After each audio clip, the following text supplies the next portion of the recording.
Donald Trump est un combattant de rue. Donald Trump a appris une leçon cruciale en tant qu'enfant. Faites tout ce que vous avez à faire. Dites tout ce que vous avez à dire. Gagner est primordial. Donald Trump est un important négociateur et il a gagné son argent principalement à Manhattan. Domaine, Trump, Trump, Trump, Trump, Trump. Son nom et son pouvoir. Nous avons réalisé que ce que les Américains aimaient vraiment était la célébrité.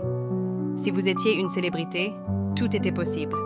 Vous êtes viré, vous êtes viré, vous êtes viré. Et si les gens se moquèrent de lui, Donald Trump est ici ce soir. Cela apporterait certainement du changement à la Maison-Blanche. Il devrait riposter. Je me présente officiellement à la présidence des États-Unis. Voici la guerre des Trump. C'était la guerre, et ils étaient déterminés à la gagner. Vous ne savez pas ce qu'il va faire ensuite. Vous ne savez pas ce qui va lui arriver ensuite. Ce n'est pas une autre vidéo sur le mandat de Donald Trump en tant que président. Il y en a des centaines au fil des ans. J'ai surpris beaucoup de gens. La plus grande surprise reste à venir. C'est l'histoire de la façon dont Donald est devenu Trump. De tous les hommes qui ont influencé Donald Trump, aucun n'a eu une plus grande influence que son père, Fred Trump. Fred Trump est né dans le Bronx d'immigrants allemands, Frédéric et Elisabeth. Après avoir terminé ses études secondaires, il a pris un emploi d'assistant charpentier. Il aimait le travail, mais il voulait être le patron. Alors quand il a eu 21 ans, Fred a créé une entreprise. Trump et son fils portent le nom de sa mère qui a lancé l'entreprise avant que Fred n'ait l'âge de la diriger. Pendant la Grande Dépression, Fred a failli faire faillite, mais avant cela, il a eu sa grande chance. Fred a construit l'un des premiers supermarchés modernes en libre-service de New York et l'a vendu avec profit. Lui et son partenaire commercial ont utilisé les bénéfices pour acheter une filiale d'une société immobilière en faillite pour quelques centimes.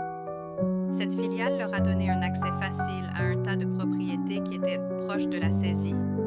Fred les a achetées à bas prix et les a vendues. Il a grandi et a gagné assez d'argent pour transformer Trump et son fils en l'une des plus grandes sociétés immobilières de New York. Il a transmis son succès à ses enfants. Donald et ses frères et sœurs ont grandi dans une maison de 23 pièces, avec le chauffeur de la famille, qui les conduisait à l'école chaque matin. Fred transmettait également son côté impitoyable à travers l'enfance de Donald. Son père lui a toujours donné le même conseil. Travaille dur, ne sois pas faible, sois un tueur. Donald l'a pris à cœur. Il a intimidé ses camarades de classe. Il a même intimidé son jeune frère. Un jour, il a jeté une gomme sur son professeur. Fred a immédiatement agi et Donald a été envoyé dans un pensionnat militaire dans le nord de l'État. C'était un environnement compétitif difficile, mais étonnamment pour un enfant riche, Donald a prospéré. Il a excellé dans plusieurs sports et a été nommé capitaine au cours de sa dernière année. Dans l'annuaire, il a été nommé homme à femme. Des années plus tard, Donald attribuerait son temps passé dans un pensionnat militaire pour lui avoir enseigné la discipline dont il avait besoin pour réussir dans les affaires et la politique, mais il savait que la discipline à elle seule n'était pas suffisante. Il est donc allé à l'université pendant 2 ans, avant d'être transféré à l'école de commerce de l'Université de Pennsylvanie. Après avoir obtenu son diplôme en 1968, Donald Trump a rejoint l'entreprise de son père. Les premières années n'ont pas été glamour. Donald et Fred ont dû retrousser leurs manches et redresser certains projets de logement qui faisaient perdre de l'argent. Pour Donald, c'était une première leçon. Même s'il avait reçu beaucoup d'avantages, il devait travailler pour son succès. Après 3 ans d'apprentissage, Donald est devenu président de l'entreprise. Le flambeau avait été transmis de père en fils. L'un de ses premiers gestes a été de rebaptiser Trump & Sons, car cela sonnait démodé pour une entreprise immobilière moderne, dirigée par un jeune entrepreneur dynamique. Il l'a rebaptisé Trump Organization.